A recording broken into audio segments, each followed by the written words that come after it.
So hello guys, welcome back to my channel HK Official, and yes, in this video we'll be going to cover about the unit number 5 of your CG.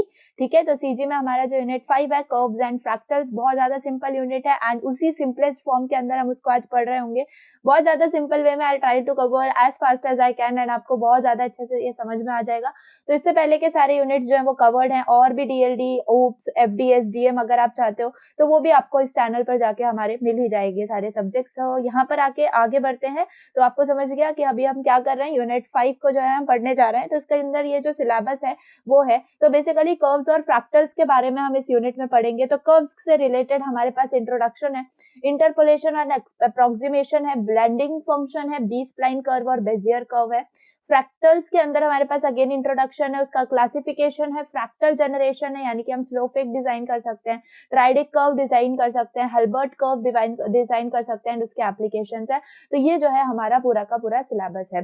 Now coming to the first part, that is curves. ठीक है, तो इसके जो hand written notes है वो भी मैं upload कर दूंगी एंड डेफिनेटली प्रिंटेड फॉर्म में भी नोट्स जो है वो मैंने अपलोड पहले से कर रखे हैं हमारे प्राइवेट टेलीग्राम चैनल पे। So if you want those all notes you can just go and fill the Google form which is there in description and you will be getting added over there। तो चलो curves के बारे में बात करते हैं। तो देखो अभी तक हमने सीजी के लिए सीजी के अंदर हमने लाइंस पढ़ा, लाइंस को कैसे हम बना सकते हैं, सर्कल को हम कैसे बना सकते हैं, बहुत सारे हमने ऐसे पॉइंट्स प्लॉट करना सीखे। लेकिन कर्व्स को कैसे बनाया जाता है, ठीक है, कर्व्स के लिए हमें क्या मतलब इंपॉर्टेंट है वो हम देखेंगे। ठीक है, तो बहुत ज्यादा सिंपली हम अंडरस्टैंड करेंगे। तो in CG the computer graphics we often need to draw different types of objects on to the screen. तो वो उन ऑब्जेक्ट्स को बनाने के लिए हमारे पास हर टाइम पे हम सिर्फ लाइन से नहीं बना सकते, हम सिर्फ सर्कल से नहीं बना सकते। तो हमें हमारे पास क्या होना चाहिए, कर्व्स होना चाहिए। So objects are not flat all the time and we need to draw curves many times to draw an object. तो वो कर्व्स को कैसे बनाना है वो हम लिखेंगे। देखो बेसिकली कुछ टाइप्स ऑफ कर्व्स हमारे पास होते हैं, एक्सप्लिसिट, इम्प्लिसिट और हमारे पास पैरामीट्रिक कर्व्स। ठीक है, तो यहाँ पर ये लार्ज सेट ऑफ कर्व को हम डिफाइन कैसे करेंगे, it is an infinitely large set of points, है ना। Each point has two neighbours except end points and curves can be broadly classified into 3 categories, explicit, implicit and parametrics.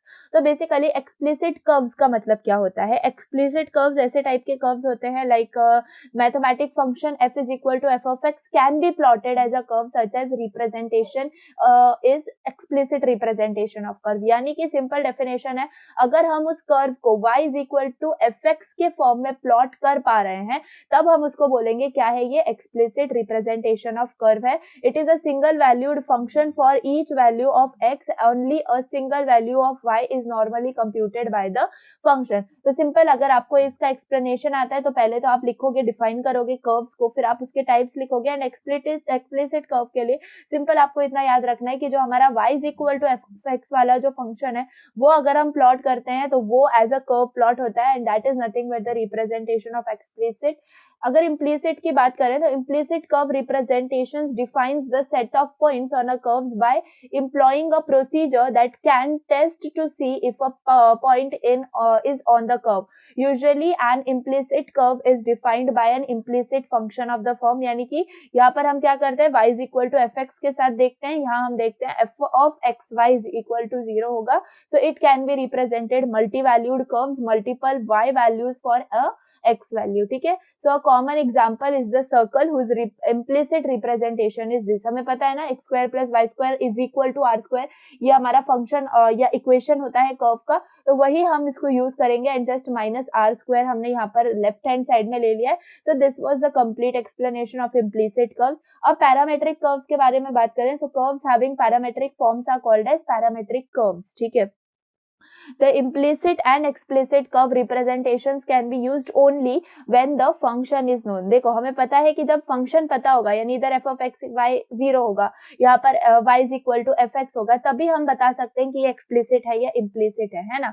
But अगर हमें ये पता नहीं है तो हम क्या करते हैं, हम पैरामेट्रिक कर्व्स का यूज करते हैं। और 2 dimensional parametric curve has the following form. देखो pt होता है p of t is equal to f of t g of t और p of t is equal to x of t y of of t, ठीक है। तो ये जो function है हमारे पास f and g, they become x y coordinate, यहाँ पर क्या बन गई है, उसके एक्स वाई कोऑर्डिनेट बन गए of any point on the curve and the points are obtained when the parameter t is varied over a certain interval, यानी नॉर्मली 0 to 1। तो बेसिकली टाइम के हिसाब से जो है ना हमारा फंक्शन चेंज होता है, जो पहले एफ और जी थे वो हमारे एक्स एंड वाई कोऑर्डिनेट बन जाते हैं उस पॉइंट के, and we get the point and we get the curve that we have to draw. तो ये होता है पैरामेट्रिक्स कर्व के लिए। तो ये आपने अच्छे से समझ लिया होगा कि टाइप्स ऑफ कर्व्स में हमने क्या क्या देखा। नाउ इंटरपोलेशन एंड आपके पास होता है अप्रोक्सीमेशन, ठीक है। तो इंटरपोलेशन अप्रोक्सीमेशन पढ़ने से पहले let me explain you this thing, ठीक है। ये मेरे हैंड रिटन नोट्स हैं, मतलब ये तो बहुत शॉर्ट नोट्स हैं, ये मैं आपको ना एग्जाम्स के टाइम पे डालूंगी,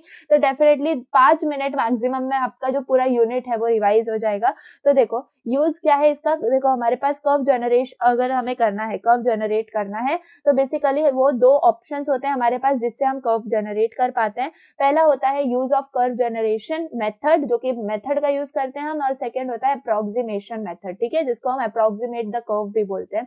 तो बहुत ज्यादा सिंपल फॉर्मेट में मैं आपको बताती हूँ। अगर आपको कर्व जनरेशन मेथड को यूज करना है तो आपको क्या करना है, देखो एक तो हमें पता है कि हमारे पास क्या होता है, एक सेंटर होता है जिसको हम एक्सी वाईसी बोलते हैं, ठीक है, और एक पॉइंट होता है हमारे पास जो कि फर्स्ट पॉइंट ऑन कर्व होता है, दैट इज x1 y1, ठीक है। तो इसका यहाँ तक जो डिस्टेंस होगा वो क्या होगा, r होगा, क्लियर है। एंड x1 हम प्लॉट कैसे करेंगे, देखो x1 is equal to what, xc होगा पहले तो, एंड प्लस r होगा, देखो xc प्लस r, xc क्या है, ये सेंटर पॉइंट है, एंड प्लस जब हम r कर देंगे तो हमें क्या मिल जाएगा, x1 कोऑर्डिनेट मिल जाएगा, ठीक है। और ये r क्या है, हमारा रेडियस है, और ये x1 y1 क्या है, हमारा फर्स्ट पॉइंट ऑन कर्व है, ठीक है। अब ये जो मैंने ड्रॉ कर लिया, अब मुझे अगर सेकंड पॉइंट को ड्रॉ करना है ऑन द कर्व, तो मैं क्या करूंगी, तो बेसिकली मैं x को कैसे बना रही होंगी, xc plus r cos theta, xc plus r cos theta, and y को अगर मुझे चाहिए तो yc plus r sin theta.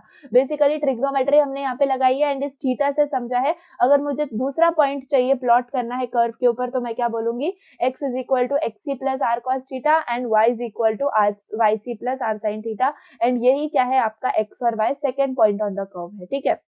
Now theta will be the stepping angle, ये जो थीटा ये क्या है, स्टेपिंग एंगल है, यानी कि डायरेक्ट x1 y1 से ये कहां पे स्टेप कर रहा है, x2 y2 पे स्टेप कर रहा है, increasing every time the angle theta by some stepping value till it will reach the final angle value, ठीक है। तो हम जितना फाइनल एंगल वैल्यू तक जाने चाह रहे हैं, हम उससे स्टेपिंग एंगल से जो है जा सकते हैं, एंड ऐसे रिप्रेजेंट भी कर सकते हैं कि 0 0 से पहले ये x1 y1 था, उसके बाद हमने रेडियस से लगाया तो यहाँ पर कुछ x2 y2 आ गया, तो मतलब हम अपने हिसाब से जो है ना कर्व प्लॉट कर सकते हैं। बस पता क्या होना चाहिए, सेंटर पता होना चाहिए, रेडियस पता होना चाहिए, तो उससे हमारा फर्स्ट पॉइंट मिल जाएगा। और जब फर्स्ट पॉइंट मिल जाएगा तो हम थीटा से क्या कर लेंगे, थीटा और सेंटर ऑफ द कोऑर्डिनेट से हम second point on curve plot कर लेंगे, ठीक है।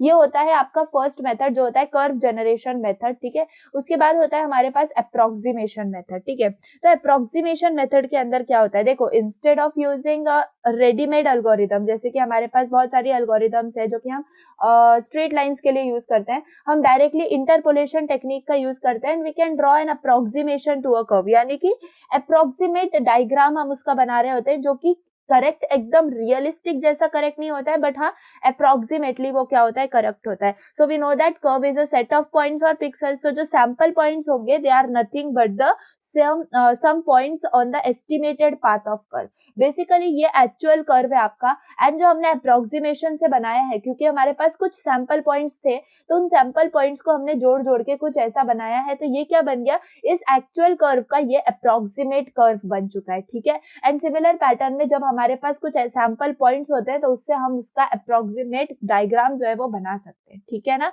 So this is the thing, and like from the known sample points we can draw a curve which can pass through the neighboring or nearby sample points as well, ठीक है। तो basically हम इसको ऐसे ड्रॉ कर सकते हैं, okay. अब देखो हमने क्या करना है यहाँ पे, वी कैन फॉर लाइन अगर हम बनाना चाह रहे हैं, so we are having the equation y is equal to mx plus b, ये किसका इक्वेशन होता है गाइज, लाइन का इक्वेशन होता है which is passing through slope, हाँ y is equal to mx plus b आ गया, तो किसी पॉइंट से क्या हो रही है, ये लाइन पास हो रही है, ठीक है। और हमारे पास क्या है, हमारे पास सर्कल का भी इक्वेशन आ गया है, कौन सा इक्वेशन है सर्कल का, x square plus y square is equal to r square है, ठीक है। तो बेसिकली हमने ये लाइन का इक्वेशन और सर्कल का इक्वेशन यहाँ पे लिख लिया।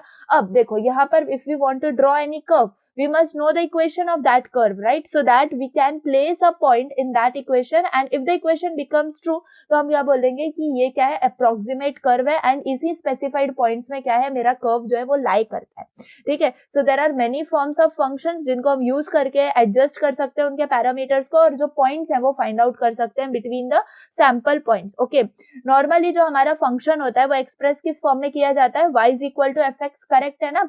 अब y क्या है इसके अंदर, जो मतलब it is the function of x, ठीक है, y क्या है, हमारा फंक्शन ऑफ x है, but to generate a curve by approximate method हम क्या यूज करते हैं, पैरामेट्रिक फंक्शन का यूज करते हैं, ठीक है। तो ये क्या हो गया, equation of line, equation of circle हो गया।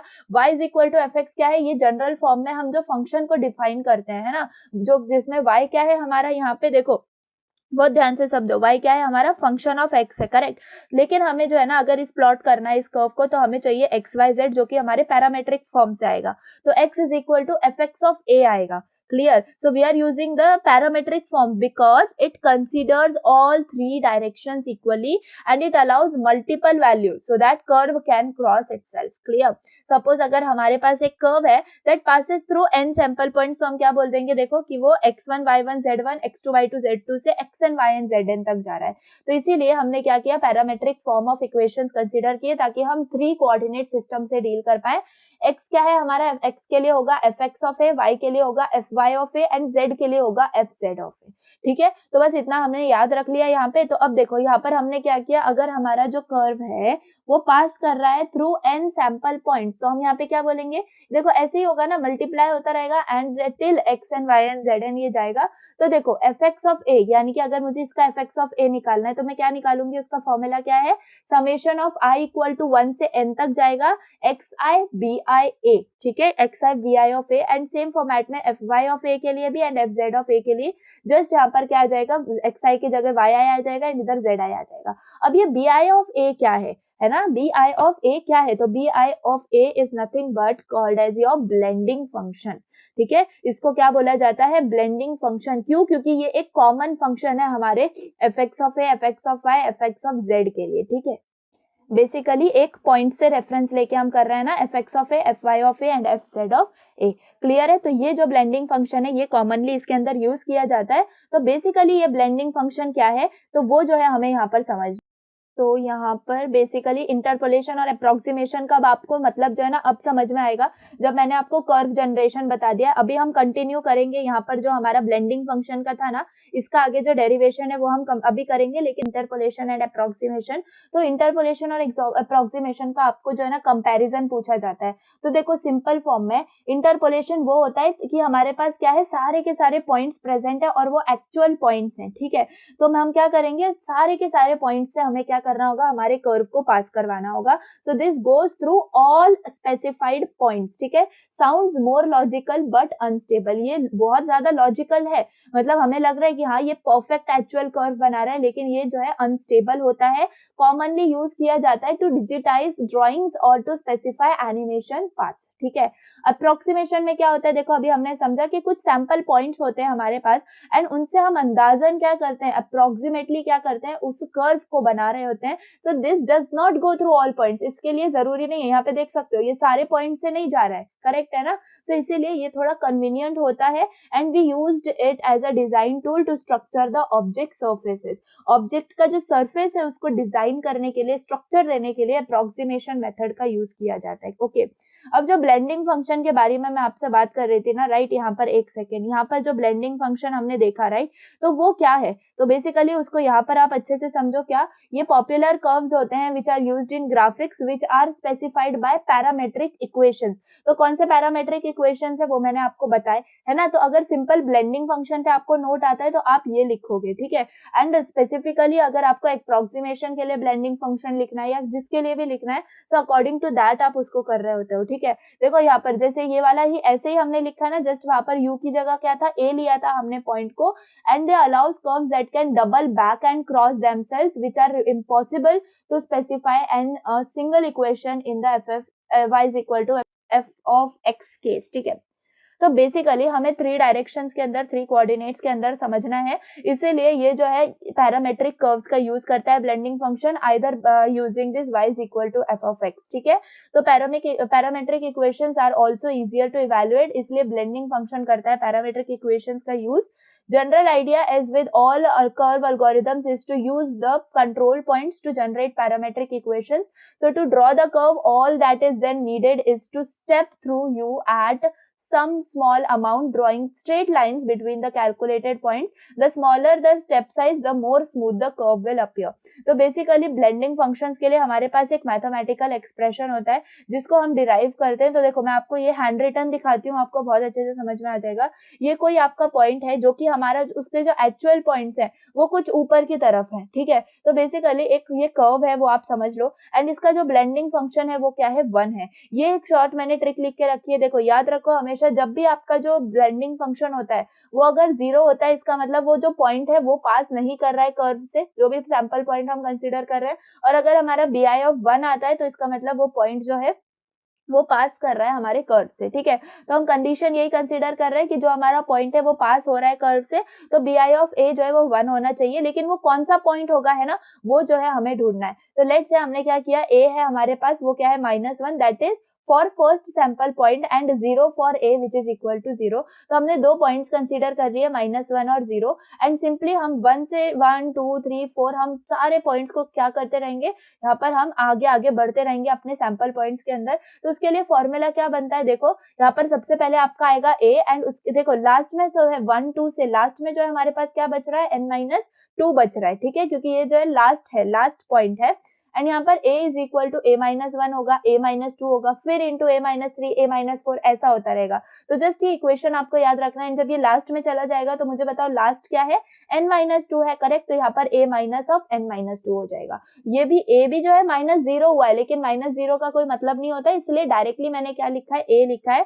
तो a into a-1 into a-2 into dot into a minus of n-2, ठीक है। तो अगर हमने कंसीडर किया, अगर a को हम 1 कंसीडर कर रहे हैं तो हमें क्या मिलेगा, देखो a को 1 अगर हम कंसीडर कर रहे हैं तो यहाँ पे 1 आ गया, यहाँ पे 1 आ गया तो क्या हो गया 0, यहाँ पे 1 आएगा तो क्या हो जाएगा 1 -2 हो जाएगा आपका -1। तो सिमिलर फॉर्मेट में जब हम आगे बढ़ते रहेंगे तो हमें -1 -2 -3 मिल जाएगा, एंड लास्ट में हमें 1 - n मिल जाएगा। अगर आप यहाँ पर भी -1 पुट करके देखो तो इसकी जो वैल्यू है कुछ ना कुछ कॉन्स्टेंट आ रही होगी, ठीक है। But we need what, bi of a जो है वो 1 होना चाहिए। तो कोई भी वैल्यू आए मुझे उसको इक्वेट किससे करना है, 1 से इक्वेट करना है। तो xyz अपॉन कांस्टेंट ये हम कंसीडर करेंगे। तो यहाँ पर देखो xyz अपॉन कांस्टेंट का मतलब क्या है, to get bi of a हमें 1 मिलना चाहिए। तो जो वैल्यू होगी xyz की वो क्या है, हमारी यही वैल्यू है जो यहाँ पर है, ये equation a into a-1 into a-2, and ये चला जाएगा कहाँ तक, a इंटू n-2 तक, ठीक है। तो ये हो जाएगा, a माइनस आएगा इधर, ठीक है, a माइनस ऑफ n-2 आ जाएगा। बेसिकली यहाँ पर नीचे क्या आ जाएंगे, कॉन्स्टेंट। कॉन्स्टेंट्स कौन से हैं, देखो -1 है, -2 है, -3 है, एंड यहाँ पर क्या आ जाएगा -n-1, ओके। तो यहाँ पे आप क्या समझोगे, यहाँ पर बहुत ज्यादा simply, if there are 4 sample points, ठीक है, तो उसके लिए आप ब्लेंडिंग फंक्शन से कैसे निकालोगे, b1 of a, b2 of a, b3 of a and b4 of a। तो देखो हमने क्या लिख लिया, सिर्फ हमने 3 पॉइंट्स तक यहाँ पे लिख लिया, a into a-1 into a-2, ठीक है। इसके लिए -1 -2 -3 क्या है हमारे, अगर हमने यहाँ पे 1 पुट किया तो इसके कोएफिशिएंट्स आ गए, ठीक है। अब b2 ऑफ a में क्या होगा, यहाँ पर क्या था, पहला पॉइंट a था ना, जस्ट नेक्स्ट पॉइंट में हमें उसको a+1 कर देना है, यानी कि ऐड कर देना है 1 को, ठीक है। अब जब हम आगे बढ़ेंगे ना तो ये a+1 ऐसा ही रहेगा, एंड इसका जो नेक्स्ट वाला ब्रैकेट है इसमें हम 1 को ऐड कर देंगे। समझ में आ रहा है ना। सिंपली यहाँ पर अगर हम आगे जाएंगे तो यहाँ पर अगर -2 है तो -2 में हम क्या कर देंगे, +1 कर देंगे। तो -2 + 1 क्या हो जाएगा, आपका -1 हो जाएगा। तो यहाँ पर ऐसा हो गया। तो सिंपल फॉर्मेट में हमने ये चारों इक्वेशंस को डिराइव कर लिया, एंड जब हम 1 पुट करके देखेंगे तो नीचे जो है कुछ ऐसा आपके कोएफिशिएंट्स आ रहे होंगे। समझ में आ रहा है ना। So this is the simplified version, and this function and 4 sample points we can construct a curve which passes through the 4 sample points, and basically ये equation बहुत simple to understand स्टैंड है, x क्या होगा हमारा xi bi x1 b1 int of a plus x2 b2 of a plus x3 b3 of a plus x4 b4 of a, यानी कि चारों points के लिए हमने क्या कर दिया, ब्लेंडिंग फंक्शन के साथ मल्टीप्लाई करके उसको सबको ऐड कर दिया एंड सिमिलर फॉर्मेट में y और z के लिए भी हो जाएगा. सो this was the complete blending function. अगर इसके ऊपर क्वेश्चन आता है तो आपको ये पूरा एक्सप्रेस एंड पूरा आपको एक्सप्लेन करना होगा ये derivation. So that's all for the blending function. ठीक है, सो आई होप आपको समझ में आया होगा. अगर थोड़ी भी कंफ्यूजन है तो थोड़ा सा एक बार आप जो है ना वापस से देख लो, इसीलिए मैंने इसको लिखा है हैंड रिटन ताकि आपको कंफ्यूजन ना हो. Okay, so now let's move on to Bezier curve. ठीक है, तो बहुत ज्यादा सिंपल है. बेजर कर्व किसने डिस्कवर किया था? पहली बात तो फ्रेंच इंजीनियर पियर बेजर ने इसको डिस्कवर किया था. So these curves can be generated under the control of other points. ठीक है, तो कुछ points होते हैं एंड उनके behalf से हम क्या करते हैं, अलग अलग curves generate करते हैं. Approximate tangents by using control points are used to generate curve. ठीक है, तो हर point से जो है ना tangent approximate consider किया जाता है and then curve generate किया जाता है. So for Bezier curves, two control points define endpoints and two control the tangents at the endpoints in a geometry वे. अब यहाँ पर अगर हम कंसीडर करें तो देखो ए बी सी डी मेरे लेट से हमारे पॉइंट्स हैं. ठीक है, तो मेरा ए डी से ए और डी तक क्या हो गया, मेरा कर्व हो गया. ठीक है, तो ये ए डी तक ही मेरा कर्व है. बाकी ये सब क्या है, कुछ लाइंस हो सकती हैं या कोई भी शेप हो सकता है, बट ए से डी तक क्या है, मेरा कर्व है. अब इसी डी को अगर मैं यहाँ पर ले जाऊं, देखो ए बी और मैंने डी कहाँ पे ले गई, मैं यहाँ पर ले गई एंड सी जो है मेरा यहाँ आ गया, तो मेरा जो कर्व है कुछ ऐसा आ रहा होगा. तो ये जो है सिर्फ कंट्रोल पॉइंट्स को मैंने क्या किया, चेंज किया. इसके वजह से क्या हुआ, मेरा जो कर्व है वो चेंज हो गया. ठीक है, तो basically it is a different way of specifying a curve, rather same shapes can be represented by using this Bezier curves. ठीक है, तो सिंपली हम क्या करते हैं, देखो curve begins at first sample point. यहाँ पर अगर जैसे मैंने आपको एक्सप्लेन किया, और एंड कहाँ पर हो रहा है, फोर्थ पॉइंट पर एंड हो रहा है. So if we need another Bezier curve then we need another 4 sample points. तो इसके लिए हम क्या कर रहे हैं, जस्ट अगर मैंने इसका चेंज कर दिया, C to D मैंने चेंज कर दिया, so I will get a different point. ठीक है, और एक और चीज, अगर वी नीड टू मतलब 2 बेजर कर्व्स है हमारे पास एंड उन दोनों को अगर हमें कनेक्ट करना है, सो हमें 6 सैंपल पॉइंट्स को कंसीडर करना पड़ता है. देन हमें जो है ना वो दोनों भी बेजर कर्व्स कनेक्टेड नजर आते हैं. ठीक है, सो यहाँ पर इतना आई थिंक आपको समझ में आ गया होगा. एंड यहाँ पर भी मतलब ये कर्व है एंड इस कर्व से हम ना देखो यहाँ पे जैसे कि ये P1 और ये P2 है, मतलब ये क्या है, हमारे कुछ टैंजेंट है, राइट, कुछ टैंजेंट्स है, तो जिनसे हमारे पास ये क्या है, कुछ कर्व जो आया है वो कंट्रोल पॉइंट से आया है. यहाँ पर अगर ये इक्वेशन आपको बताऊं तो इक्वेशन ऑफ बेजर कर्व, ये थोड़ा सा आपको कॉम्प्लिकेटेड लगता होगा, but I will explain you in very simple way and आपको लर्न हो जाएगा. इक्वेशन ऑफ बेजर कर्व याद रखना, एक्स वाई जेड के लिए हम फॉर्मूला निकालते हैं. तो सबसे पहले x4 a क्यूब आएगा, x4 a क्यूब. ठीक है, x4 a क्यूब. अब हम क्या करेंगे, x की पावर भी कम करते जाएंगे, a की पावर भी क्या करते जाएंगे, कम करते जाएंगे और मल्टीप्लाई करेंगे 1 माइनस a से. एंड जैसे जैसे हम ये पावर्स कम करते जाएंगे वैसे ही 1 माइनस a की पावर बढ़ती जाएगी. एंड हमेशा याद रखो, सिंपली इन दोनों के पास क्या होगा, 3 आएगा. ठीक है, एंड बाकी सब में नहीं आएगा. सिंपल देखो, z4 a cube plus 3x cube a square, x cube हो गया, a स्क्वायर हो गया और 1 माइनस a मल्टीप्लाई हो गया, plus 3 as it is, x कम हो गया, x स्क्वायर हो गया और a जो है वो a हो गया, मतलब a स्क्वायर a हो गया, एक कम हो गया, तो 1 माइनस a का एक स्क्वायर जो है वो बढ़ गया, तो 1 माइनस a का स्क्वायर हो गया, प्लस x1 आएगा क्योंकि अब x जो है वो 1 हो गया एंड 1 तो 0 हो जाएगा, तो हमारे पास a नहीं बचेगा. एंड सिंपल हमने यहाँ पर 3 को भी रिमूव कर दिया एंड यहाँ पर क्या हो जाएगा, 1 माइनस a का क्यूब हो जाएगा. एंड सिमिलर पैटर्न में जितना हमने यहाँ पे x के लिए किया है, सेम पैटर्न में हम y के लिए करेंगे एंड फॉर z के लिए करेंगे. एक बार और रिपीट कर दो, x4 a क्यूब, ठीक है, प्लस 3x3 a स्क्वायर, ठीक है, 1 minus a plus 3x square a 1 minus a का square plus x1 1 minus a का क्यूब. ठीक है, so here as value of a moves from 0 to 1, the curve travels from first to fourth sample point, but we can construct a Bezier curve without referencing this equation also.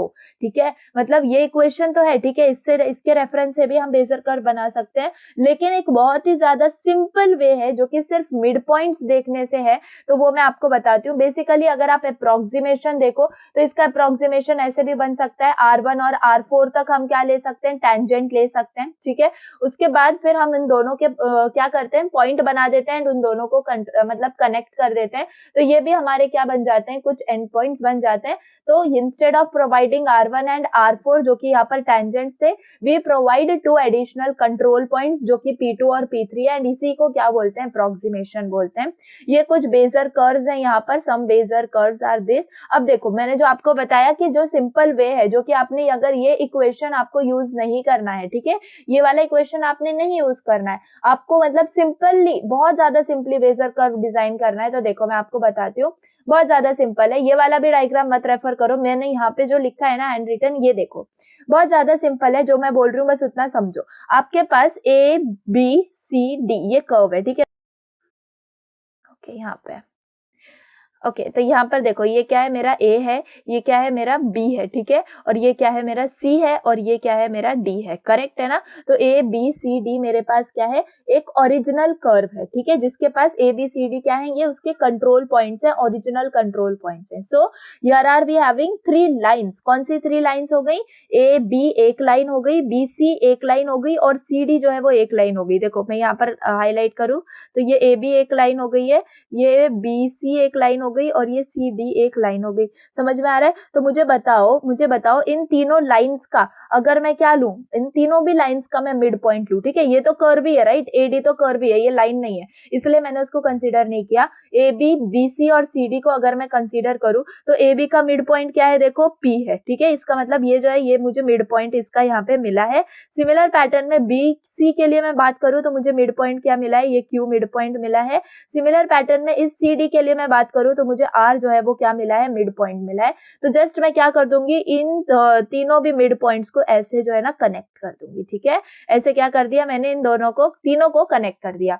अब ये जो है मुझे ये 2 lines मिली, right, ये मुझे क्या मिली, 2 lines मिली। अब मैं क्या करूंगी, इन दोनों लाइंस का भी मिड पॉइंट निकालूंगी। तो इन दोनों लाइंस के लिए, इस वाली लाइन का PQ के लिए मुझे S मिड पॉइंट मिला, QR के लिए मुझे U मिड पॉइंट मिला। अब मैं क्या कर दूंगी, इन दोनों को कर दूंगी ज्वाइन, ठीक है, इन दोनों को ज्वाइन कर दूंगी, एंड बस AD से इनको मैं एज अ कर्व क्या कर दूंगी। अब जो है ना SU के लिए मैंने अगर मिड पॉइंट निकाला तो मुझे क्या मिला, अगेन T मिला। तो अब मैंने उसको क्या कर दिया, अपने मतलब जब मुझे सिर्फ एक मिड पॉइंट मिल जाएगा तब मैं जाके उसको अपने कर्व से कनेक्ट कर दूंगी। यही क्या होता है, आपका बेजर कर्व होता है। समझ में आया, यही होता है आपका बेजर कर्व। आई होप आपको समझ में आया होगा। A B और C D आपके क्या थे, ओरिजिनल कंट्रोल पॉइंट्स थे बेजर कर्व के। फिर जो लाइंस थी उसमें मैंने A B B C और C D इनके मैंने मिड पॉइंट्स निकाले। फिर मैंने क्या किया, ये PQ लाइन जनरेट की और यहाँ पे ये QR लाइन जो है वो जनरेट की, राइट, एंड देन उसके फिर मैंने वापस से मिड पॉइंट निकाला तो मुझे क्या मिला, ये वाली लाइन मिली, एंड वापस से उसका मिड पॉइंट एक ही मिला। तो मैंने जाके क्या कर दिया, उसको अपने कर्व से कनेक्ट कर दिया। क्लियर है ना। सो आई होप आपको समझ में आया होगा। ऐसे ही करना है, ठीक है, ऐसे ही करो, बिल्कुल भी टेंशन मत लो।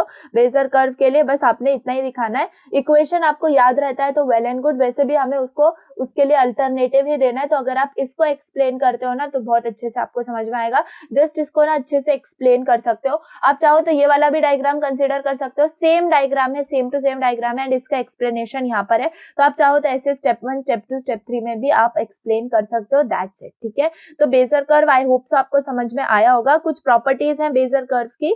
They generally follow the shape of the control polygon which consists of segments joining the control points, ठीक है। तो मैंने क्या बोला, ये जो लाइंस है हमने इस लाइंस को देखना है, इसका मतलब ये क्या है, सेगमेंट्स है। तो we are only connecting the segments, और या फिर ऐसा बोल सकते हैं कि बेजर कर्व डिपेंडेंट ही हमारे सेगमेंट्स पे है जो हमारे कंट्रोल पॉइंट्स को ज्वाइन कर रही है। मेरे कंट्रोल पॉइंट्स कौन से हैं यहाँ पर, A D B C, ये कंट्रोल पॉइंट्स है, करेक्ट है ना। So they follow the shape of that polygon which consists the segment joining the control points. They always pass through the first and last control points, ठीक है। तो हमेशा हमें पता है ये क्या है, फर्स्ट कंट्रोल पॉइंट था A और लास्ट कंट्रोल पॉइंट था D, इसीलिए वो हमेशा पास कहां से करता है, first and last control point से। the degree of the polynomial defining the curve segment is 1 less than the number of defining polygon point. Therefore for 4 control points जो डिग्री होगी पॉलिनोमियल की वो 3 होगी. इसका मतलब ये क्या है, एक क्यूबिक पॉलीगॉन पॉलिनोमियल है. ठीक है, तो जस्ट उसके 4 कंट्रोल पॉइंट्स के लिए डिग्री जो है वो 3 हो जाएगी, एक कम होगी, तो that is the making that type of polynomial. सो ये कुछ प्रॉपर्टीज है. सो आई होप आपको समझ में आया होगा. Now coming to B spline curves. ठीक है, बी स्प्लाइन कर्व्स के बाद जस्ट ये लास्ट पार्ट है कर्व्स का, and then we will be going into fractals. बहुत इंपॉर्टेंट है ये भी. देखो ये वाले यूनिट में ना हमारे पास टॉपिक्स कम है, इसलिए हम सबको जो है ना इंपॉर्टेंट कंसीडर करते हैं. फिर भी आपको मैं बता दूंगी, मतलब मास्टर सॉल्यूशंस जब आपको मिल जाएंगे, मैंने ऑलरेडी अपलोड कर दिए यूनिट 5 के आपके प्राइवेट टेलीग्राम चैनल पे, तो आप वहां पे जाके भी देख सकते हो कि हाँ कौन से टाइप के क्वेश्चंस आपको आ रहे हैं एंड कैसे आपको उनका सोल्यूशन लिखना है. ठीक है, everything with solution is mentioned over there, so आपको बहुत अच्छे से समझ में आ जाएगा. लेकिन आप इतना कंसीडर करके चलो कि ये जो पार्ट्स हैं ये इंपॉर्टेंट है, एंड सारे के सारे टॉपिक्स जो है इस यूनिट के आपके इंपॉर्टेंट है. तो बी स्प्लाइन कर्व के बारे में बात करते हैं. तो बी स्प्लाइन कर्व्स के अंदर ना मैंने अभी आपको थोड़ी देर पहले आई थिंक सेकंड स्लाइड में इंटरपोलेशन एंड अप्रोक्सीमेशन मैंने बताया था. ठीक है, सेकंड जो टॉपिक हमने देखा था इंटरपोलेशन एंड अप्रोक्सीमेशन, तो उसमें इंटरपोलेशन में मैंने आपको बताया था ऐसा कर्व जो कि हमारे सारे के सारे सैंपल पॉइंट्स को कनेक्ट करके बनता है, वो होता है मेरा इंटरपोलेशन टेक्निक से बनता है. राइट, सो इंटरपोलेशन टेक्निक तो यूज की जाती है to generate that type of smooth curve. ठीक है, जो कि हर सैंपल पॉइंट से क्या कर रहा है, पास कर रहा है. So it means the sum of blending functions जो है हमेशा मुझे पता है कि 1 होना चाहिए, तभी मेरे पास जो वो कर्व है वो मिलेगा मुझे. Right, so for every sample point for integer values of a we may get blending function as 1, but for fractional values of a we may not be able to pass the curve through the sample points. कुछ fractional type of curves हो सकते हैं जिनके अंदर मैं चाहते हुए भी सारे सैंपल पॉइंट्स में कनेक्ट नहीं कर सकती. राइट, तो कुछ ऐसा अगर मुझे कर्व बनाना है तो मैं उसको कैसे कनेक्ट करूंगी. वैसे तो मुझे पॉइंट्स उधर ही चाहिए, लाइक अगर जैसे ये मेरा पॉइंट है तो ऐसे नहीं मतलब मुझे पॉइंट्स तो ऐसे ही चाहिए, लेकिन मेरा जो कर्व है कुछ अलग ही बन रहा है, लेकिन उन्हीं पॉइंट्स की मदद से बन रहा है. ठीक है, सपोज मेरे पास देखो यहाँ पर क्या है, 5 सैंपल पॉइंट्स है are there. Okay, so we may fix up a curve from these sample points as if blending function is 1 for all values of a. ठीक है, so we will come to know that each section of the curve is connected to other section of curve at sample point. ठीक है, लेकिन जो इनके slopes होंगे ना 2 sections के, तो वो अलग होंगे. so we are getting corners in the curve. ठीक है, तो simple corners जो है वो हमें इनके मतलब perfect points पे नजर आ रहे हैं, लेकिन because उनके पास जो क्या कहते हैं आपका जो स्लोप होगा ना हर लाइन का वो अलग होगा, इसीलिए जो है ना कॉर्नर्स तो मुझे परफेक्ट पॉइंट्स पे मिल रहे हैं, लेकिन जो कर्व है वो अलग दिख रहा है. इट मींस जो कर्व हमें यहाँ पर मिला है ये स्मूथ नहीं है. ये ऐसा कर्व होता तो स्मूथ होता. ठीक है, so in order to go near to the smoothness of curve we will pull the curve in such a way that curve will pass through 1 sample point only. It means जो blending function होगा वो 1 होगा only for 1 sample point. ये जो curve है ये smooth नहीं है. ठीक है, ये कर्व क्या है, स्मूथ नहीं है. तो इस कर्व को पहले मुझे अगर स्मूथ के तरफ लेके जाना है ना, स्मूथ कर्व बनाने की तरफ लेके जाना है, तो मुझे उस कर्व को ऐसे पुल करना पड़ेगा कि सिर्फ एक ही सैंपल पॉइंट हो जो उस कॉर्नर पर पास हो. ठीक है, सारे कॉर्नर्स पे पास नहीं होने चाहिए, हमारा सिर्फ एक ही कॉर्नर पे पास होगा. इसका मतलब अगर एक ही कॉर्नर पे पास हो रहा है वो सैंपल पॉइंट, तो सिर्फ एक ही कॉर्नर का जो ब्लेंडिंग फंक्शन होगा वो 1 होगा. ठीक, तो बस यही टेक्निक यूज करनी है, पुल करना है हमें कर्व को, एंड एक ही सैंपल पॉइंट को हमें जो है ना रखना है. ठीक है, सो आई होप समझ में आया होगा. तो दिस क्या करेगा, ये जो शार्पनेस है ना उसको एलिमिनेट कर देगा. एंड आप देखो तो यहाँ पर सिर्फ एक ही सैंपल पॉइंट से जो है मेरा कर्व पास हो रहा है, तो जो शार्पनेस है उसकी वो कम हो गई है. एंड वहीं यहाँ पर शार्पनेस की बात करें तो शार्पनेस क्या है, ज्यादा है, इसीलिए ये स्मूथ कर्व नहीं है. तो ये देखें तो अब ये जो है ये स्मूथ कर्व बन चुका है. ठीक है, so this will not give us a natural appearance of curve, but we will not try to force the curve to pass through the sample points, but rather generally like हम ऐसे करेंगे कि just pull करेंगे हमारे curve को. ठीक है, ताकि वो जो है ना एक ही सैंपल पॉइंट से पास करे. so by doing this we will get a smooth curve which is not passing through any of the sample point but still maintains the original shape of the curve. Clear है ना. तो ऐसे कुछ हम जो है ना कर्व्स बना रहे होते हैं जिससे हमें क्या मिलता है, इसको हम बोलते हैं बी स्प्लाइन कर्व. ठीक है, जो set of blending function which takes this approach is called as your B spline curve. Clear है ना। तो स्प्लाइन का मतलब ही क्या होता है, स्ट्रिप होता है। स्ट्रिप मतलब which we have to move around the sample point, ठीक है ना। स्ट्रिप का मतलब ही क्या होता है, सैंपल पॉइंट्स के अराउंड मूव करवाना। सो जनरली जो बी स्प्लाइन ब्लेंडिंग फंक्शन होता है, they were designed to eliminate the sharp corners in curve, ठीक है ना। तो ताकि ये जो शार्प कॉर्नर्स हमें मिल रहा है इनको हम एलिमिनेट कर पाए, एंड जो हमारा कर्व है, they does not usually pass through the sample point. So but if we need a sharp corner, we can produce it by using many identical sample points. Clear, I hope आपको समझ में आया होगा। यहाँ पर भी देख लो, यहाँ पर भी मैंने जो है यही सब एक्सप्लेन किया है। तो देखो एक ही सैंपल पॉइंट से यहाँ पे देखो पास कर रहा है, ठीक है। तो आप चाहो तो आप जितने चाहो उतने एग्जांपल्स यहाँ पर लेके बता सकते हो। सो दिस वाज ऑल, एंड ये चलो ये बेजर कर्व का मैंने आपको बता दिया। Now let's move on to the next part of our unit, that is fractals. Okay, so पहले यहाँ पर देख लेते हैं, अपनी पीपीटी में हमने सब कवर कर लिया। ओके, आप चाहो तो ये रीड कर सकते हो, एंड ये प्रॉपर्टीज के अंदर भी आप लिख सकते हो। स्प्लाइंस क्या होते हैं हमारे, it is a type of smooth curve in 2D, ठीक है, which is used in graphics application to design curves and surfaces. जो स्प्लाइंस है, they are interactively constructed by specifying a set of discrete screen points, जिनको हम control points बोलते हैं, that give the general shape of curve. और जो B spline curve है वो कैसे बनता है, n+1 कंट्रोल पॉइंट से बनता है, and the order of the curve k, and it has local control over the curve. It is used to draw open and closed curve. It gives us polynomial of degree k-1, जैसे अभी हमने देखा था पीछे कि अगर यहाँ पर 4 कंट्रोल पॉइंट्स होते हैं तो हमें क्या मिलता है, डिग्री जो होती है वो 3 होती है, ठीक है। तो n-1 या फिर k-1 हम उसकी डिग्री बोल सकते हैं। इसका मतलब अगर k 3 होगा तो हमारा जो p ऑफ x होगा, ठीक है, पॉलिनोमियल, वो क्या होगा, x² होगा। एंड अगर k 4 होगा तो हमारा जो पॉलिनोमियल है वो x³ वाला होगा, ठीक है, क्यूबिक होगा, सिंपल। तो it has n-k+2 segments and b segment समझ में आ रही है ना, सेगमेंट्स, तो n-k+2 सेगमेंट्स होती हैं। B spline curve allow us to change the control points without changing the degree of polynomial, ठीक है। so this is the complete, I think आपको अच्छे से समझ में आ गया होगा। now coming to fractals, ठीक है, बहुत ज्यादा easy part है fractals। देखो इसको समझने के लिए ना, देखो मैं आपको एकदम सिंपल स्टोरी बताती हूँ। देखो हमने अभी तक लाइन बनाना सीखा, हमने सर्कल बनाना सीखा, हमने कर्व्स बनाना सीख लिया, तो इनके कुछ ना कुछ इक्वेशंस आए हमारे पास, ठीक है। हमने बहुत सारे इक्वेशंस पढ़े, हमने बहुत सारी एल्गोरिदम्स पढ़ी, लेकिन अगर हम इक्वेशंस की बात करें, ठीक है, हम इक्वेशंस बना पा रहे हैं क्योंकि वो लाइन है, एक सर्कल है, ठीक है।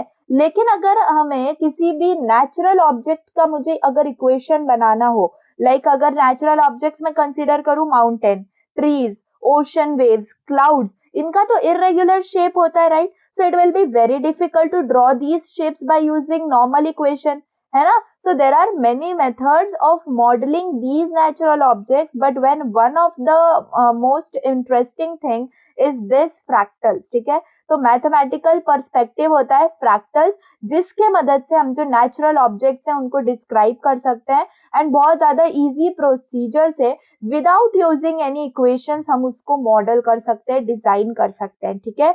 So procedurally defined objects have characteristics quite different from objects described with equations, ठीक है।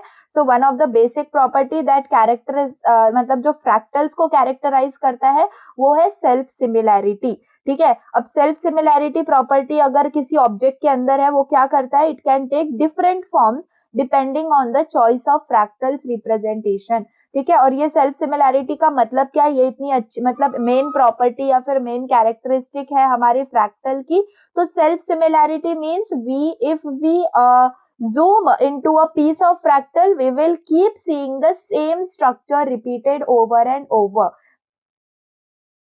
मतलब सिंपल, देखो अगर मैं आपको यहाँ पे दिखाऊं, ये फ्रैक्टल है, ठीक है, ये किसका है, कोस्ट लाइन का फ्रैक्टल है, जो कि किसी डिस्टेंस से मुझे नजर आ रहा है। लेकिन अगर ये ऐसा फ्रैक्टल हो जिसको मैं जूम करती रहूं, जूम करती रहूं, जूम करती रहूं, तो मुझे वही सेम शेप मिले। ऐसा नहीं कि अगर मैं इसको ऐसे देख रही हूँ तो थोड़ा सा पास गई तो मुझे ऐसा दिख रहा है, थोड़ा और दूर चली गई तो मुझे इसका ज्यादा शेप्स नजर आ रहे हैं, ज्यादा लाइंस नजर आ रही हैं। तो ये क्या होती है, सेल्फ सिमिलैरिटी होती है, ठीक है। सेल्फ सिमिलैरिटी का मतलब यही है कि आप उसको जूम करते रहो एक पीस ऑफ फ्रैक्टल को, एंड आपको वही सेम स्ट्रक्चर रिपीट होता हुआ नजर आए ओवर एंड ओवर, ठीक है। तो इसी के वजह से हमारे पास जो फ्रैक्टल्स होते हैं ना, वो 3 टाइप्स के होते हैं। आई होप वो यहाँ पे प्रेजेंट होगा।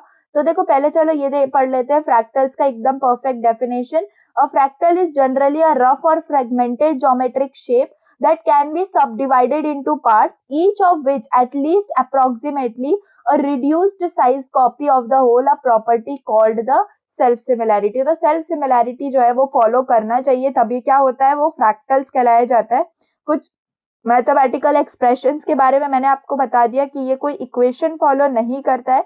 अप्रोच क्या है, infinity in organized way, utilizes recursion on computers, level of detail remains the same as we zoom in, example surface roughness और profile same as we zoom in।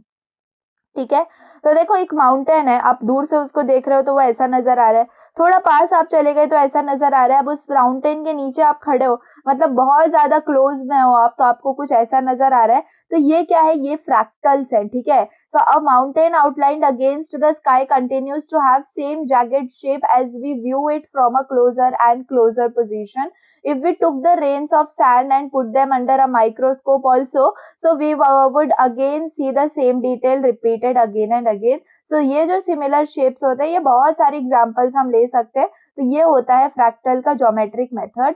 मैंने आपको बताया कि हमारे पास कुछ बेसिक कैरेक्टरिस्टिक्स है एंड जो है ना टाइप्स है, क्लासिफिकेशंस अगर मैं आपको बताऊं यहाँ पर, तो आप इसको कंसीडर करो। फ्रैक्टल्स जो है ना सेल्फ सिमिलैरिटी के ऊपर बेस्ड होते हैं। ठीक है, सेल्फ सिमिलैरिटी के ऊपर बेस्ड ये 3 फॉर्म्स में क्लासिफाइड होते हैं। फर्स्ट फॉर्म होता है आपका एग्जैक्टली सेल्फ सिमिलर। ठीक है, एग्जैक्टली सेल्फ सिमिलर। तो इसके अंदर क्या होता है, इन दिस टाइप जो फ्रैक्टल है ना वो एग्जैक्टली सेम अपीयर करता है डिफरेंट स्केल्स के ऊपर, यानी हम उसको जितना भी जूम करें वो एग्जैक्टली मुझे सेम ही नजर आ रहा होता है। तो इसीलिए उसको क्या बोलते हैं, एग्जैक्ट सेल्फ सिमिलैरिटी। ठीक है, एंड सेकेंड होता है आपका क्वासी। ठीक है, वो यहाँ पे मेंशन नहीं है, क्वासी सेल्फ सिमिलैरिटी। एक काम करती हूँ, मैं यहाँ पे मेंशन कर देती हूँ and then I will let you know. Okay, so आप ये समझ सकते हो। ठीक है, टाइप्स ऑफ फ्रैक्टल्स के अंदर आपके पास 3 टाइप्स है, एग्जैक्टली, क्वासी और स्टैटिस्टिकली। ठीक है, सो एग्जैक्ट सेल्फ सिमिलैरिटी का मतलब मैंने आपको क्या बता दिया, एग्जैक्टली सेम और आइडेंटिकल एट डिफरेंट स्केल्स। ठीक है, आप कितना भी उसको फ्रैक्टल को जूम कर दो, it will be going to see मतलब सेम आइडेंटिकल पिक्चर। ओके, और ये बहुत ही ज्यादा स्ट्रॉन्ग फॉर्म होता है आपके सेल्फ सिमिलैरिटी का। Then we have second one, that is quasi self similar। तो in this type of fractal appears approximately, ठीक है, but not exactly identical at different scales। Statistically self similar मतलब ये बहुत ही ज्यादा देखो weakest type of self similarity होती है। इसके अंदर जो फ्रैक्टल है ना उसके पास कुछ मैथमेटिकल पैरामीटर्स होते हैं जो वो मेंटेन करता है थ्रू आउट द स्केल्स। ठीक है, so random fractal is good example of this category. मतलब कुछ भी सेम नहीं होता है, आप जितना ज्यादा उसको जूम करते जाओगे आपको एक अलग ही पिक्चर जो है वो मिलती जाएगी। ठीक है, so this is what we understand about the types of fractals. ठीक है, नाउ मूविंग फर्दर, ये देखो आपको ना एग्जांपल्स आते हैं फ्रैक्टल्स के, आपको जो है ना एप्लीकेशन भी आता है। सिर्फ क्वेश्चन एक आ सकता है एप्लीकेशंस के ऊपर, तो पहले आप एग्जांपल्स देख लो फ्रैक्टल्स के। तो मैंने आपको जो स्टार्ट में बताया था, clouds, grass, fire, mountains, coast line, branches of tree, surface of sponge, cracks in pavement and many things. तो ये जो है आपके क्या है, कुछ एग्जांपल्स हैं फ्रैक्टल्स के एंड ये कुछ जनरेशन प्रोसेस है। ठीक है, मैं इसके बारे में हम आगे बात करेंगे जब हम हिल्बर्ट्स कर्व वगैरह को पढ़ेंगे ना, तब हम सिर्फ इसके 2 ही है, कोच कर्व हम डिजाइन करते हैं, 2-3 टाइप के कोच कर्व्स हैं and we have Hilbert curve जो कि आपके फ्रैक्टल जनरेशन प्रोसेस में आते हैं। तो चलो वही पढ़ लेते हैं डायरेक्टली। यहाँ पर देखो, यहाँ पर मैंने क्लासिफिकेशन, ठीक है, आप ये भी क्लासिफिकेशन, बट जो मैंने यहाँ पे बताया है ना, this is the perfect one, आप बस इसको ही कंसीडर करो। इस पीपीटी में एक्स्ट्रा कुछ डाला हुआ है। ठीक है, फ्रैक्टल जनरेशन के अंदर सबसे पहले हम देख लेते हैं कोच कर्व। ठीक है, तो कोच कर्व क्या है, और बहुत ही ज्यादा सिंपल है। ठीक है, आई नो इसका आपको प्रैक्टिकल भी है, तो बहुत ज्यादा सिंपल है, आप इसका कंसेप्ट समझ लो। To geometrically construct a deterministic non random self similar fractal we start with a given geometric shape which is called as a initiator. यानी कि आपके पास क्या होता है, एक पैटर्न होता है। लेट से आपके पास एक सिंगल लाइन है। ठीक है, आप समझ सकते हो आपके पास क्या है, एक सिंगल लाइन है एंड देखो मैं यहाँ पर आपको मेरी इसमें दिखाती हूँ। ठीक है, से भी हम बनाएंगे। यस, ये मुझे दिखाना था। ये क्या है आपके पास, ये एक स्ट्रेट लाइन है, ठीक है। जस्ट आपको क्या करना है, उस स्ट्रेट लाइन को 3 पार्ट्स के अंदर डिवाइड करना है, ठीक है। 3 पार्ट्स में डिवाइड करना है। इसका मतलब अगर मैं इसको 3 पार्ट्स में डिवाइड करूंगी तो मुझे क्या मिलेगा, ऐसा मिलेगा। अब ये जो है कितनी लाइंस बन गई मुझे बताओ यहाँ पर, 1 2 3 4 लाइंस बन गई। अब इन चारों लाइंस को हम क्या करेंगे, 3 पार्ट्स में डिवाइड करेंगे। तो अगर मैं ये वाली लाइन को देखूं तो ये वाली लाइन यहाँ पे देखो 3 पार्ट्स में डिवाइड हो गई है, करेक्ट है ना। अगर मैं यहाँ पे आपको हाईलाइट करके दिखाऊं, 1 मिनट, यहाँ पे ठीक है, यहाँ पर देखो ये जो है, ये जो आपकी लाइन थी, ये वाली लाइन, ठीक है। इसको मैंने क्या कर लिया, अगेन मैंने क्या कर लिया, 3 पार्ट्स में यहाँ पे डिवाइड कर लिया। समझ में आ रहा है। अब ये वाली जो लाइन थी, देखो ये वाली जो लाइन थी, इसको अगेन मैंने क्या कर लिया, 3 पार्ट्स में डिवाइड कर लिया, तो कुछ ऐसा पैटर्न मिला है ना। उसके बाद ये वाली जो लाइन थी उसको मैंने क्या कर लिया, अगेन 3 पार्ट्स में डिवाइड कर लिया, और ये वाली जो लाइन थी इसको अगेन मैंने 3 पार्ट्स के अंदर डिवाइड कर लिया। तो ऐसे क्या बनता है, मेरा कोच कर्व बनता है ट्रायडिक। ट्रायडिक मतलब क्या, 3। ट्राई मतलब क्या होता है, 3 होता है। इसको ट्राइडिक कोच कर्व बोला जाता है। समझ में आ रहा है ना। तो बहुत ज्यादा सिंपली आप इसको अच्छे से समझो, बहुत ज्यादा सिंपल है ये, बिल्कुल भी आपको मतलब इसको हार्ड नहीं समझना है। So the geometric constructor determinist या non random self similar factor fractal we start with the given geometric shape, जो कि इनिशिएटर है। आप इसको भी कंसीडर कर सकते हो, लेकिन आई विल प्रेफर आप सिंगल एक लाइन कंसीडर करो एंड आप ऐसा स्ट्रक्चर बना के दिखाओ, ठीक है। तो ये जो है, फिर लास्ट में आप ये दिखाओ एग्जाम्पल्स के थ्रू कि ये जो है, आप देखो यहाँ पर भी जो है ना, ये जो है आपका एक कर्व है जिसमें हर लाइन को हमने क्या किया, आगे जाके हमने उसको 3 पार्ट्स में डिवाइड कर लिया। अब इसी के जो पार्ट्स बने हैं ना, जो लाइंस बनी है, उनको मैंने वापस से 3 पार्ट्स में डिवाइड किया। मतलब ये क्या है आपके, ये है आपके मतलब आप ऐसे कह सकते हो कि आप आगे आगे बढ़ रहे हो, ठीक है, उसके अंदर जनरेट करने के अंदर, ठीक है। तो बहुत ज्यादा आपको ऐसे क्वेश्चन आ सकता है कि आपको कौन से फॉर्म का बनाना है कोच कर्व, है ना, 2 फॉर्म का, 3 फॉर्म का, 4 फॉर्म का। तो आप ऐसे आइटरेशंस, एग्जैक्टली आइटरेशंस आप जो है ना डालते हो, ठीक है। अब जब अपना सीजी का जो आपका लास्ट आई थिंक प्रैक्टिकल है कोच का, तो वो जब आप परफॉर्म करोगे तब आपको ना देना होगा, मेन्यू ड्रिवन प्रोग्राम के अंदर आप दोगे कि आपको कितने आइटरेशन का जो है कोच कर्व चाहिए। अगर आप 2 आइटरेशन का बोलोगे तो you will get this one. अगर आप 3 आइटरेशन का बोलोगे you will get this one. अगर आप 4 आइटरेशन का बोलोगे you will get this one. तो ये जो है आपका कोच कर्व बन रहा होता है। एंड ये जो है ना, ये आपका स्नोफ्लेक है, ठीक है। तो आप जब ज्यादा 4 आइटरेशन तक दे देते हो ना, तो ये आपको क्या बन जाता है, ये आपका कोच कर्व बन जाता है, ठीक है। हमेशा याद रखो, आप क्या है 1/3 के स्केलिंग फैक्टर से डिवाइड कर रहे होते हैं अपनी सेगमेंट लाइन को। और इसका जो फ्रैक्टल डायमेंशन आता है, ठीक है, फ्रैक्टल जो डायमेंशन आता है, देखो वो आता है d is equal to ln of 4 upon ln of 3, ठीक है। तो ये कैसे आता है ना, 4 is equal to 3 raise to d f पे आता है, ठीक है। अब आपको ये समझ में नहीं आएगा, लेकिन देखो मैं आपको एकदम कॉन्सेप्चुअली बताती हूँ, ये 4 3 कहाँ से आया। तो बेसिकली अगर हम ऐसे समझे, if we reduce the scale of curve by 3, हमें पता है कि हम क्या कर रहे हैं, हमारी जो लाइन है उसको 3 पार्ट्स में डिवाइड कर रहे हैं। So we find the curve looks just like the original one, but we must gather 4 such curves to make the original one, है ना। सो वी विल से कि जो 4 है it is equal to 3 raise to d. D क्या है, आपके वो डायमेंशन है, ठीक है। एंड एफ आपका वो फ्रैक्टल है। तो अगर डी एफ हम क्या बोलते हैं, उसको डायमेंशन फैक्टर बोलते हैं। तो डायमेंशन फ्रैक्टल जो है वो हमें निकालना होता है। यहाँ पर उसको डी से यहाँ पर बताया हुआ है फ्रैक्टल डायमेंशन। तो 4 इज इक्वल टू 3 हम कंसीडर करते हैं, ठीक है। 4 इज इक्वल टू 3 डायमेंशन। तो अगर उस डायमेंशन को हम देखें तो वो क्या बन जाएगा, 4/3 बन जाएगा। लेकिन अगर उसको हमें सॉल्व करना है तो हम क्या ले लेते हैं, लॉग ले लेते हैं, ln ले लेते हैं। तो ln या फिर log ऑफ 4/log(3), आपको जो आंसर मिल रहा होता है वो होता है 1.26। बस 1.26 भी आप लिखोगे तो चलेगा। तो जो कोच कर्व होता है उसका डायमेंशन होता है, टोपोलॉजिकल डायमेंशन वो 1 होता है, एंड फ्रैक्टल डायमेंशन जो होता है वो 1.26 होता है, ठीक है। तो नोट्स में बहुत क्लियरली मेंशन किया हुआ है। सिर्फ इतना याद रखो, जो टोपोलॉजिकल डायमेंशन होता है वो 1 होता है, और जो आपका ये क्या कहते हैं, आपका फ्रैक्टल डायमेंशन होता है वो मैंने आपको क्या बताया, 1.26 होता है। इसका मतलब फ्रैक्टल डायमेंशन क्या है, ग्रेटर है आपके टोपोलॉजिकल डायमेंशन से। सो इसका मतलब इसीलिए उनको क्या बोला जाता है, they are called as fractals. And इसीलिए हम जो है ना, ये जो है ना इसका एग्जाम्पल है कोच कर्व, एंड इसके बाद हम हिल्बर्ट्स कर्व भी देखेंगे। सो ये सब इसीलिए फ्रैक्टल डायमेंशन से हम बनाए जाते हैं, क्योंकि इनका जो फ्रैक्टल डायमेंशन है वो ग्रेटर होता है टोपोलॉजिकल डायमेंशन से, ठीक है ना। सो आई होप समझ में आया होगा। नाउ कोच कर्व्स के अंदर यहाँ पर कुछ इसकी देखो यही चीज है जो मैंने आपको मेंशन करी, अभी मैंने आपको बताई, म्यू लेंथ जो है वो 4/3 हो जाती है, 3 इक्वल पार्ट्स में डिवाइड करते हैं, एंड यही सब चीजें आप जितने आइटरेशंस चाहो उतने आइटरेशंस आप कर सकते हो, ठीक है। सो अब देखो आप स्नोफ्लेक के लिए भी अगर आपको आएगा ना, तो स्नोफ्लेक के लिए आप यही बना के दिखाओगे, ठीक है। ये जो लास्ट में मैंने ये दिखाया है ना, ये सिंपल आप स्नोफ्लेक के लिए यही बनाओगे। Koch curve can be extended to generate snowflakes. For generation of snowflakes we need to apply Koch curve to every edge of a triangle, ठीक है। जो ट्राइंगल है उसके लिए हम बना रहे होते हैं, तो ये आपका बनता है, ठीक है, स्नोफ्लेक, ठीक है। देखो ये मुझे आपको दिखाना था, ये जो है आपका सेकेंड अप्रोक्सीमेशन है, ठीक है। सेकेंड अप्रोक्सीमेशन से ये देखो, ये जो है ना आपका टोपोलॉजिकल और फ्रैक्टल है, तो 4 इज इक्वल टू 3 DF है, ठीक है। DF हम फाइंड आउट करना चाह रहे हैं, तो DF क्या हो जाएगा, log of 4 upon log of 3, and यही चीज मैंने आपको बताई, अगर हम रिड्यूस करेंगे स्केल ऑफ कर्व को 3 से, so we find the curve looks just like the original one, but we must gather 4 such curves to make the original. So we will say क्या, 4 is equal to 3 DF। DF क्या है, आपका fractal dimension है, and इसके लिए log 4 bye log 3 हम करेंगे तो 1.26 आ जाएगा। एंड सिमिलरली कोच कर्व जो है ना टोपोलॉजिकल, उसका डायमेंशन 1 होता है, फ्रैक्टल डायमेंशन 1.26 होता है, तो curve whose fractal dimension is greater than topological dimension, then they are called as fractals, ठीक है। तो बस अब ये स्नोफ्लेक्स के लिए हमें क्या करना है, सिंपल कुछ भी नहीं, हमें जस्ट एक ट्रायंगल कंसीडर करना है, उसको हमें उसके जो हर लाइन है, सेगमेंट है, उसको 3 पार्ट्स में डिवाइड करना है। जस्ट 2 आइटरेशंस के बाद हमें जो है ना हमारा स्नोफ्लेक मिल रहा होगा, ठीक है। सो आई होप समझ में आया होगा। Now let's come and see what is Hilbert's curve, ठीक है।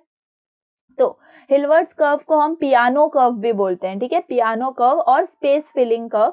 So this curve never crosses itself, ठीक है। ये जो कर्व है ना, ये कभी भी क्रॉस नहीं करता अपने आप को, समझ में आ रहा है। एकदम इंटरेस्टिंगली पहले हम इसको समझ लेते हैं। हमारे पास ओरिजिनली क्या है, एक स्क्वायर है, ठीक है, एक स्क्वायर है, एंड उसके अंदर क्या है, उसके अंदर 4 क्वाड्रेंट्स है, ठीक है। इसको हम क्या बोलेंगे, first approximation. So we are dividing the square into 4 quadrants and then drawing curve which connects the centre points of each quadrant, ठीक है। हमने क्या किया, एक स्क्वायर बनाया, स्क्वायर के पास क्या होते हैं, 4 हमारे पास साइड्स होते हैं, तो हमने क्या कर दिया, 4 क्वाड्रेंट्स में उसको डिवाइड कर दिया, एंड क्वाड्रेंट्स के पास देखो, क्वाड्रेंट्स के अपने अपने क्या होंगे, सेंटर होंगे, कोई मिड पॉइंट्स होंगे, तो हमने क्या कर दिया, उन मिड पॉइंट्स को क्या कर दिया, ज्वाइन कर दिया। समझ में आ रहा है, ज्वाइन कर दिया।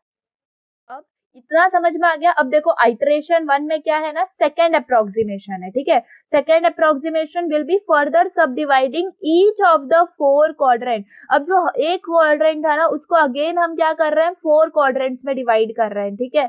सो ये कर्व क्या बन जाएगा, इट विल कनेक्ट अगेन। अब वापस से हमने क्या कर दिया, ये जो मेरा एक क्वाड्रेंट था ना, इसी को मैंने वापस से 4 क्वाड्रेंट्स में डिवाइड कर दिया। अब वापस से मैंने क्या किया, सबके मैंने सेंटर पॉइंट्स, हर क्वाड्रेंट का सेंटर पॉइंट जो बना लिया, एंड जब मैंने उनको कनेक्ट करना चाहा, तो इन दिस पैटर्न जो है मैंने उसको कनेक्ट कर पाई, एंड एक भी बार जो है ना मेरा जो सेंटर पॉइंट है या फिर जो मेरी सेगमेंट ऑफ लाइन है जो मैं कनेक्ट कर रही हूँ, वो कभी भी कहीं पर भी इंटरसेक्ट नहीं हुई। सो दिस वाज योर आइटरेशन 1। अब आइटरेशन 2 में मुझे क्या करना है, अब ये जो एक क्वाड्रेंट है ना, इसको मैं 4 क्वाड्रेंट्स में डिवाइड कर रही होंगी, समझ में आ रहा है ना। तो बस यही करना है, एंड देखो बस ये पैटर्न आप जो है ना ध्यान में रखो, यही जो पैटर्न मैंने यहाँ पे बनाना है, जस्ट यही मैंने यहाँ पे बनाया है। लेकिन देखो इसमें ना हिल्बर्ट्स कर्व हमें बहुत सिंपल लगता है, हमें लगता है कि यहाँ सेंटर पॉइंट्स को हमें कवर करते हुए जाना है, लेकिन ये एग्जाम टाइम पे बहुत ज्यादा कंफ्यूजिंग हो जाता है, क्योंकि हमें ये पाथ नहीं मिलता। तो इसलिए मैं बोलूंगी एक बार आप प्रैक्टिस कर लो, या फिर एक बार अच्छे से देख लो,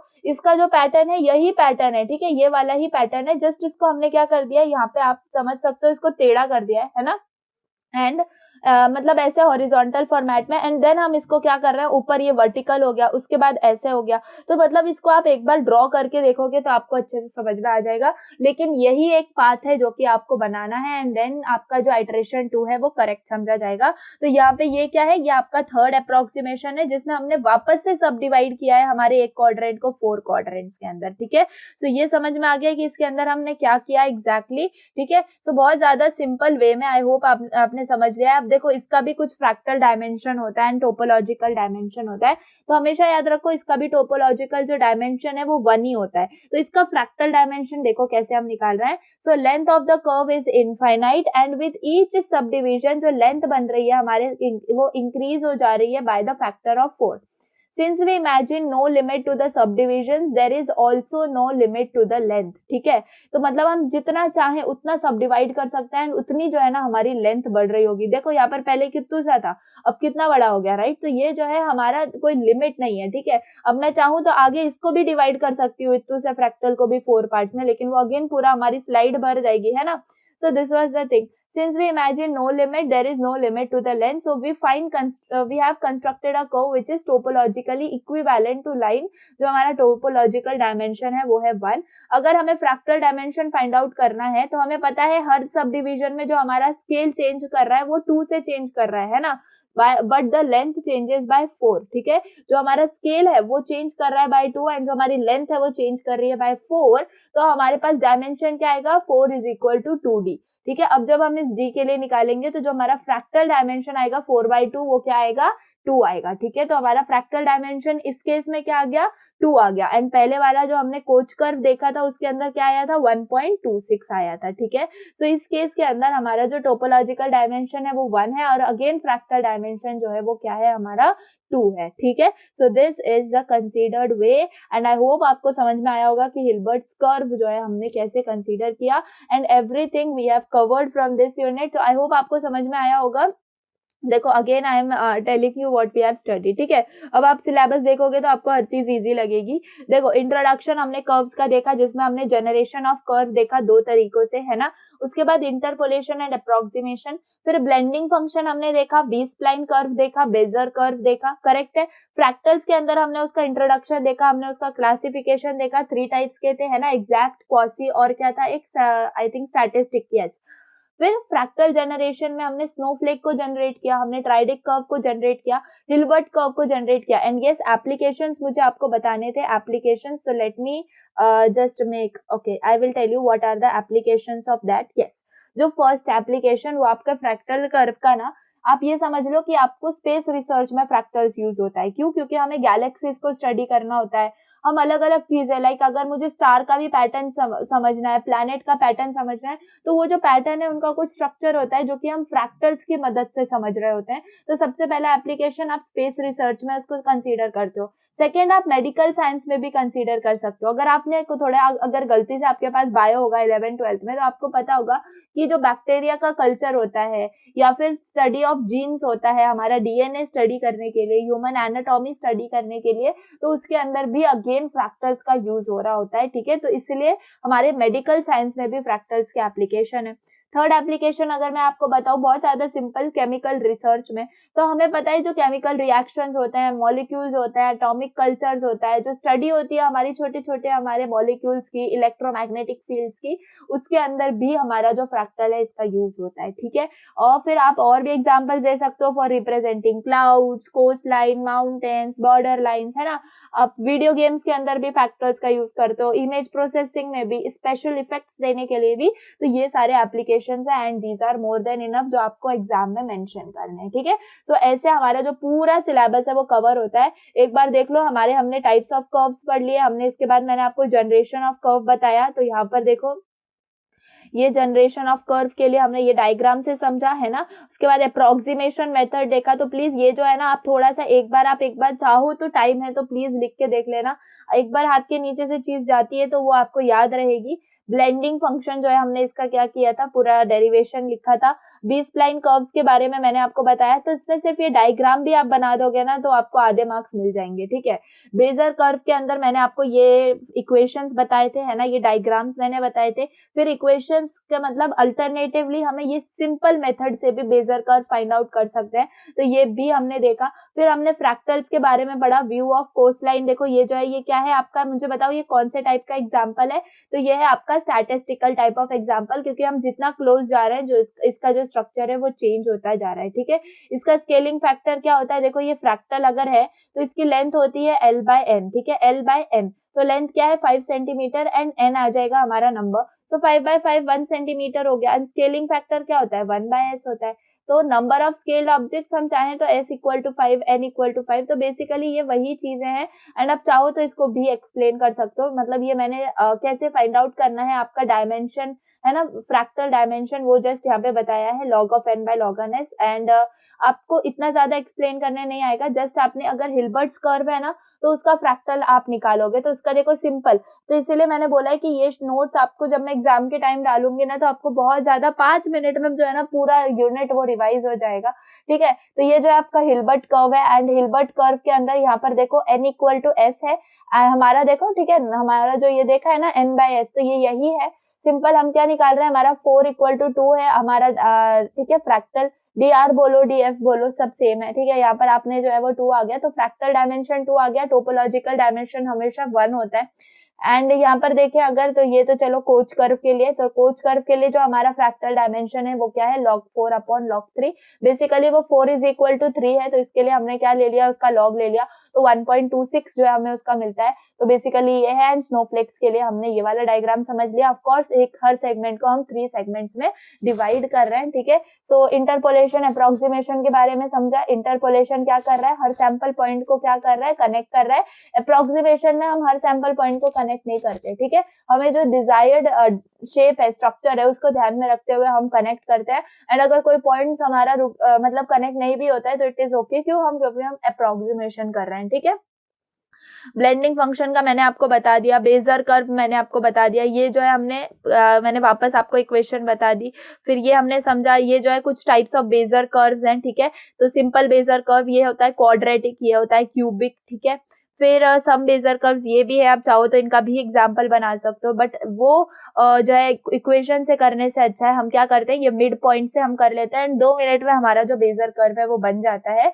कुछ प्रॉपर्टीज है बेजर कर्व की जो भी मैंने आपको बता दी। बी स्प्लाइन कर्व में हमने देखा कि हम उस कर्व को ऐसे पुल करते हैं ताकि सिर्फ एक ही जो कंट्रोल पॉइंट है ना उसी पर जो है हमारा कर्व पास करता हो, ठीक है, यानी कि कुछ ऐसा स्ट्रक्चर हमारा बन रहा होता है। देन फ्रैक्टल्स हमने पढ़े, जिसमें मैंने आपको फ्रैक्टल्स के बारे में बताया, वो कहाँ कहाँ यूज किया जाता है, उसके एप्लीकेशंस मैंने आपको ओरली बताए। फिर ज्योमेट्री की ये कुछ मेथड्स हैं, ठीक है। उसके बाद ये जो है टाइप्स ऑफ फ्रैक्टल्स हैं, एग्जैक्टली, कॉसी और स्टैटिस्टिकल, ये एग्जांपल्स हैं, ठीक है। And then fractal generation process, यही प्रोसेस है जो मैंने आपको अभी बताया था, ठीक है, जिसमें हम सिर्फ n और s को कंसीडर करते हैं। देन टोपोलॉजिकल डायमेंशन, देखो यहाँ पर क्यूब 1 कंसीडर किया जाता है, वो भी मैंने यहाँ पे लिखा हुआ है। एंड देखो मैं एक बार पढ़ देती हूँ आपके लिए, consider an object is exposed of elastic और क्ले, ठीक है। तो जो ऑब्जेक्ट है इट कैन बी डिफॉर्म्ड, उसको हम लाइन में भी बना सकते हैं और लाइन सेगमेंट में भी बना सकते हैं, इसीलिए वो क्या होता है, उसका डायमेंशन कंसीडर किया जाता है as 1। If object deforms into a plane और हाफ प्लेन, तो हम कंसीडर करते हैं उसका डायमेंशन टोपोलॉजिकल डायमेंशन 2। अगर वो ऑब्जेक्ट है उसको हम डिफॉर्म कर पा रहे हैं इनटू ऑल स्पेस और हाफ स्पेस और स्फीयर, तो हम उसका टोपोलॉजिकल डायमेंशन कंसीडर करते हैं 3। लेकिन अभी तक हमने सिंपल प्लेन के अंदर, मतलब एकदम ज्यादा सिंपल ऐसे देखे इलास्टिक फॉर्म में, इसलिए हमने टोपोलॉजिकल डायमेंशन 1 समझा। फ्रैक्टल डायमेंशन क्या है, it is the second measure of object dimension, and imagine that a line segment of length l is divided into n identical parts, ठीक है। तो अगर उसकी लेंथ जितनी भी है हमने उसको n आइडेंटिकल पार्ट्स के अंदर क्या किया, मतलब डिवाइड किया, तो हमारी जो लेंथ है वो ईच लाइन सेगमेंट की वो क्या हो जाती है, l बाय n। मुझे बताओ यहाँ पर मैंने आपको क्या ही बताया था, देखो ये सिंपल आपकी ये लाइन है, ठीक है, ये लाइन है आपकी, एंड अगर वो हमने 3 पार्ट्स में डिवाइड की, ठीक है, 3 पार्ट्स में डिवाइड की, तो मुझे बताओ कितने लाइन सेगमेंट्स बन रहे हैं यहाँ पर, 1 2 3 4, तभी तो इसके लिए हमने क्या लिया, हमने उसके लिए 4/3 लिया है ना। 4 लाइंस बन रही हैं कितने डिविजन्स पर जाके, 3 डिविजन्स पर जाके। तो जस्ट यही कंसीडर करना है, एंड जितना आप इसके अंदर और डीप में जाओगे आपको और अच्छे से समझ में आएंगी चीजें, लेकिन आपको एग्जाम के लिए जस्ट इतना इनफ है। एंड आई होप कि कोच कर्व, हिल्बर्ट्स कर्व ये तो आपको बहुत ईजी लगते होंगे, तो फ्रैक्टल्स पार्ट आपका ईजी ही होता है। हिल्बर्ट्स कर्व के अंदर अगर हम देखें तो हम क्या कर रहे हैं, हम डिवाइड कर रहे हैं मिड पॉइंट से, राइट, इसीलिए हमारे पास क्या आ रहा है, 4 इक्वल टू 2 आ रहा है, ठीक है। तो 2 पार्ट्स आ रहे हैं हमारे, एंड 4 जो है लाइन सेगमेंट्स हमारी बन रही है, तो बेसिकली 4/2 आएगा, तो हमारा जो फ्रैक्टल डायमेंशन है वो 2 आ रहा होगा। सो दैट्स इट, हिल्बर्ट्स कर्व में आपको 2 आइटरेशंस तक ही शो करना है, and that's all. Thank you so much. I hope आपको समझ में आया होगा, एंड मैं जितने ज्यादा जल्दी हो सकता है उतनी ज्यादा जल्दी मैं एक्सप्लेन करने की आपको हर यूनिट की कोशिश कर रही हूँ। Behalf of my health is not at all good, still I am working and daily I am making videos for you all guys. तो चलिए कोई बात नहीं, आपने क्या करना है, जस्ट सारे लेक्चर्स फॉलो करने हैं, एंड ये जो है ना मैं आपको नोट्स जो है ना मेरे यहाँ पर आपको प्रिंटेड नोट्स भी ऑलरेडी अपलोडेड है आपके प्राइवेट टेलीग्राम चैनल पे। आप बोलोगे आपके लिए मैं हैंड रिटन नोट्स भी अपलोड कर दूंगी, ये शॉर्ट नोट्स भी अपलोड कर दूंगी। एंड ऐसे शॉर्ट नोट्स आपको एग्जाम टाइम्स पे बहुत ज्यादा हेल्प करने वाले हैं, जो कि ये वाले शॉर्ट नोट्स थे ना, देखो मतलब सिंपल एक एक पॉइंट में आपका जो पूरा यूनिट है वो कवर हो रहा है, ठीक है। एंड देन आपने जो है आपको सारे मास्टर सोल्यूशन वहां पर मिल रहे होंगे, जितने भी ज्यादा सब्जेक्ट्स के I am able to write, I am writing and I am uploading over there, ठीक है। तो आप जल्दी से जल्दी क्या कर लो, प्राइवेट टेलीग्राम चैनल ज्वाइन कर लो। For that you just have to fill the Google form in description and you will get everything over there, ठीक है। And it will be not only for this semester, आपको second यानी कि जो semester 4 होगा आपको सेकेंड ईयर का, उसमें भी आपको बहुत हेल्प मिल रही होगी for computer and computer students. AIDS students के लिए only this till the semester it is over, okay. तो चलिए that's all for the day. आपको अगर वीडियो पसंद आई हो तो प्लीज लाइक कर देना, एंड कहीं पर भी आपका डाउट हो तो प्लीज कमेंट सेक्शन में बता देना। तो चलिए, थैंक्स फॉर वॉचिंग, बाय।